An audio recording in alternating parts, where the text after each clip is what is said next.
Hello grade 11s, this is a typical isometric drawing which I want to unfold and explain to you. What is given to you are three views, of which this is your front view, that is your top view, and this is your left view on your left hand side, because this drawing is in third orthographic projection. You are also given a starter point on your drawing right there. And that starter point is point B, which is the lowest part of your drawing, which coincides with this B part that we see on our instruction drawing.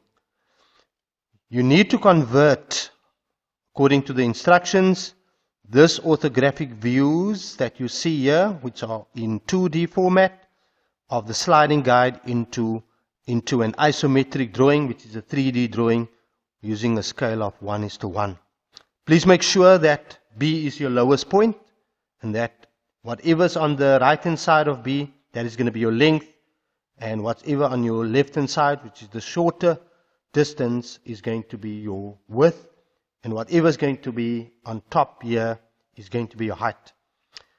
Then you need to show all the different constructions, particularly when we are going to draw the circle and the hexagon, and no hidden detail is required for this drawing.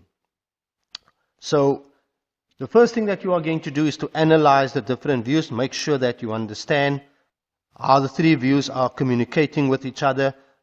For example, this window here is in this back wall here, which you can see there with a dash line.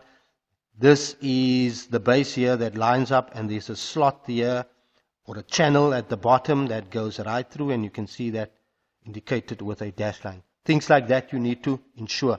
There's a circle here, and the circle is embedded in this wall over here, which you will find going through there. So those are the things that you need to look at when you examine this particular drawing. So for you to be able to do this drawing, I'm going to break it up into parts, of which I'm going to have my base, which is this part here, as part 1, and that's my base, and there you can see everything is situated on the base. The base even has an insert part here at the bottom, which is a channel that runs right through, and it has a hexagonal shape that's embedded in the base that runs through the top part, right through the top part of your base, which is indicated here in your top view. Then you have part 2, which is this back wall here, which is that wall there, and it's slightly slanted, and you will see it here. That's part 2.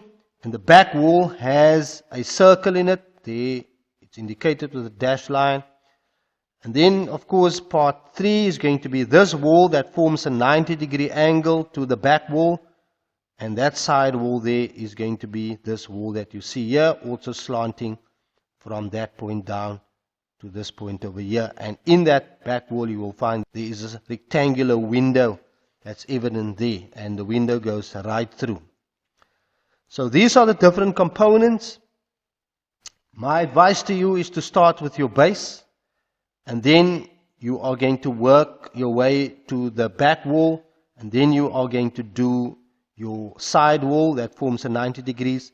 Then you're going to add your different components inside your different walls, which would be the window there, the circle in this wall here, and then the hexagonal part in the base. Just before we go into formal drawings, I'm going to unravel this part by part. So what I want you to do first is to do the base. And I want to show you quickly to do the base. This is B. 95 goes on this side of my B point, and the 80 goes on this side of my B point. And then my height is going to be 15 plus another 15 on top. And you can actually conclude that entire base that you will see me doing that there, and you can reverse everything at the back so that it connects like that. All of this will be done faintly first. I'm just drawing it dark so that you can see as a sketch. You can also include the channel here, which is 20 and 20 from the side. So you're going to measure 20 and 20. You're going to take that up, and of course it is halfway through there, so that is going to be your channel there. And remember, there's a little return that goes on the inside there. So that's going to be part 1. Let's do that part first.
Now we're going to do part 2, which is the back wall, and you're going to find the position of that. The thickness of that wall is 15, so you're going to measure 15 in here, create the position, which is going to be there. And then you are going to inflate. You're going to inflate. Now, when you inflate it, you are going to draw this as a unit and then slant it afterwards. So you're going to inflate this and inflate that corner.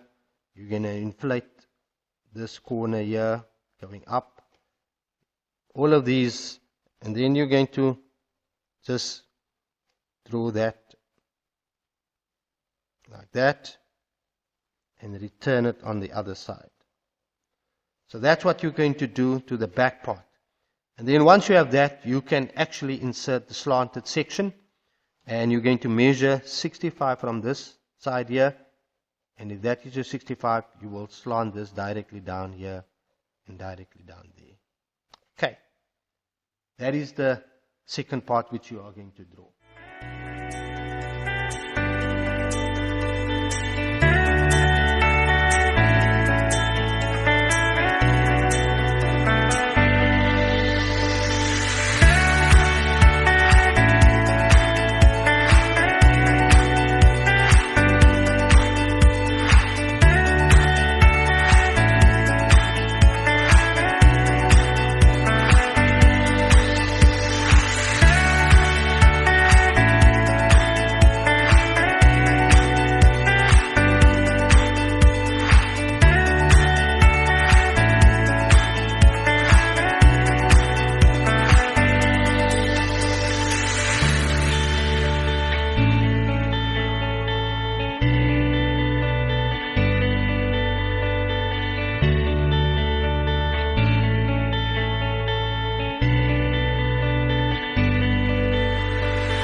Now we're going to look at part 3, which is the side wall, which forms a 90 degrees. So you firstly, as I've mentioned before, you're going to find the thickness, which is 10. Create the platform on the base and then inflate it. So 10 is going to be drawn down like that. It is 10 millimeters from the front, so you measure in 10. So that creates the position. Now you're going to inflate it. And you inflate it by drawing all these corners up, like that. That's already there. And now very importantly, you need to get the height of this. Now if you look at this height here, you will find that the height of this particular window is 42 plus 15. But that is not the height of the wall. We want the wall height, which is this here. And if you scan over, it's going to be 15 down from here. So what you need to do is to measure 15 down from here. So if that's your 15, you're going to bring that across. You're going to take that 30 degrees that side, and 30 degrees right around, forming that top part. And then of course you will bring in your slant, and your slant is 30 from the front, which is going to be there. That is going to slant like that. And then you bring that down to have that slanted. That is part 3. Let's do that part.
to stay with my wall on the side here, and I'm going to create the top and the bottom and the sides. So the positioning of that is very important.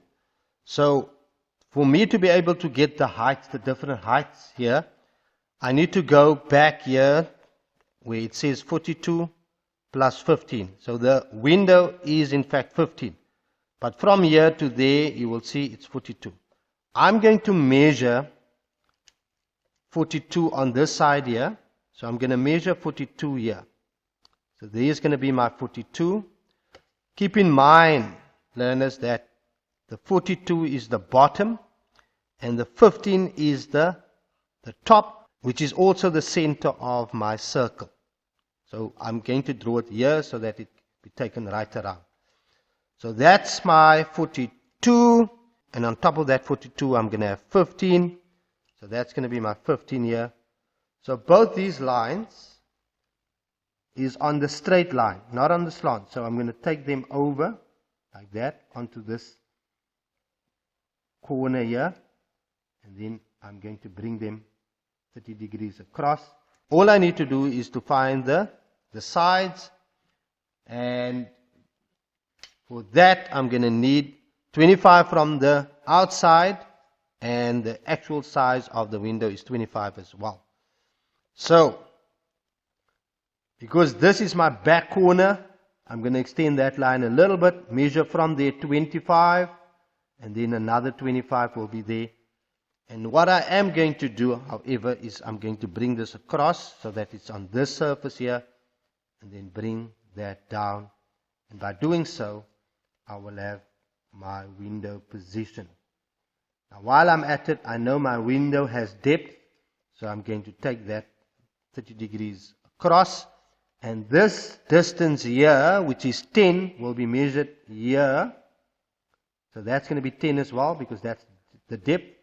You know for a fact that it slants 30 degrees that way, and straight up, which is parallel to this line here, and then of course the corner that you will see right there. So that will be my window. I can now complete that.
next part is going to be my circle, and you will see that I already have my center of my circle, which is my 42, which is that, and my 15, which I have here as my center height. I need to get my center from the top, which is 10 by 30, which is 40, so I'm going to measure 10 and 30, and that is where I'm going to have my center. And I'm going to bring that down so that it coincides with this line over here. So that's my center of my circle. I'm going to box my circle like that. So when I box it, I see that I have a box of 30 length and width, which is a perfect square. So I am going to draw a square in isometric view, and that's going to be where I'm going to measure up 15, measure down 15 as well, measure 15 this side, 15 that side, and create my isometric box like that. And now I've got this square, and I have my divisions, which are my 4 quads. And remember, you have 2 acute angles and 2 obtuse angles. The acute angles are going to connect like that, and from the obtuse angle, you're going to open up a V like that. What I need is for you to put your compass here and open it up there so that you can draw that, and then turn it around and put your compass point here and your arc pencil point here and arc that there, and then use these 2 points for the small little arcs here and there. And that's how you're going to formulate that. We know for a fact that there is an inside depth part here, which is going to be that thickness. So all I need to do is to find that this is going to be visible for me. I've drawn from here that arc there, so I've got to move that arc back as a mirror image. By how much? By this 15 that I have here. So 30 degrees that way, 15 measured here. I have the same opening here. From here, I'm going to arc, and it's just going to give me this outside sill that you see there. Right, let's do that.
then finally, learners, the last part is going to be the hexagon. Now, they only give you one side of the hexagon, and that is the 20. So what you need to do is you need to reproduce this over as an auxiliary view where you have the flat side, measure 20 on here, get your angles, which would be 60 and 60 that side. That is going to be measured as 20 and 20 as well. You reverse those angles like that, and then you have your 20 here on top as well. So now you've got 20, 20, 20 all around. Right. What's very important is you need to box it. So box means you need to draw a tight box shape around it. Right. And that forms your center. And you can even have your center here as well. You know for a fact from here to here is 20 because that's given. You can now measure this. That's going to give you 10 if you measure it. This is going to give you 10 when you measure that. This you're going to measure, it's probably going to give you 34, of which you're going to have 17 here and 17 there. And then that shape now is going to be imported into this. Remember, you do get marks for this as well. So when you import it, like it is here in your top view, you got to work from the hexagon center. So you've got to find where the center is and work your way out to create the box. So when I import it, I'm going to look at my dimensions, finding my center. So it's going to be 40 from here in. I'm going to draw a line there. And then I'm going to have my line, which is already there, going onto this point here, which is the same line there. And then I'm going to measure another 40 from the front, which is in here, 40. And I'm going to draw a line there as a cross. That is going to be the same point here. I can now say that way it's going to be 17 and this way 17. So 17 that way, 17 this way. I can draw that line and I can draw that line, which would be that line and that line. And then I can measure from my center here 10 to that side and 10 to that side, and the same thing, 10 here, 10 there. I can draw this that way and draw that way. That's going to be these points that you see here. And then of course you're going to measure another 10 there and another 10 there, so that you have this shape that will transform like that there. So you're going to bring this entire shape and darken that in there. And then of course you are going to take this to the front. You're going to bring that down. It drops down by 15, like that. Keep in mind that this is also dropping by 15 into the base.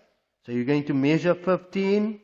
You're going to measure 15 and you will have this line drawn there until it fades. You're going to measure 15 here and you're going to draw that line until it fades. You're going to draw this. You're going to measure that down 15 and you're going to draw wherever that fades. And then of course you're going to have that corner in there as well and darken all of these things with that line being there. Alright, let's do that quickly and complete this final part. After that you can darken everything as I'm doing it in the final.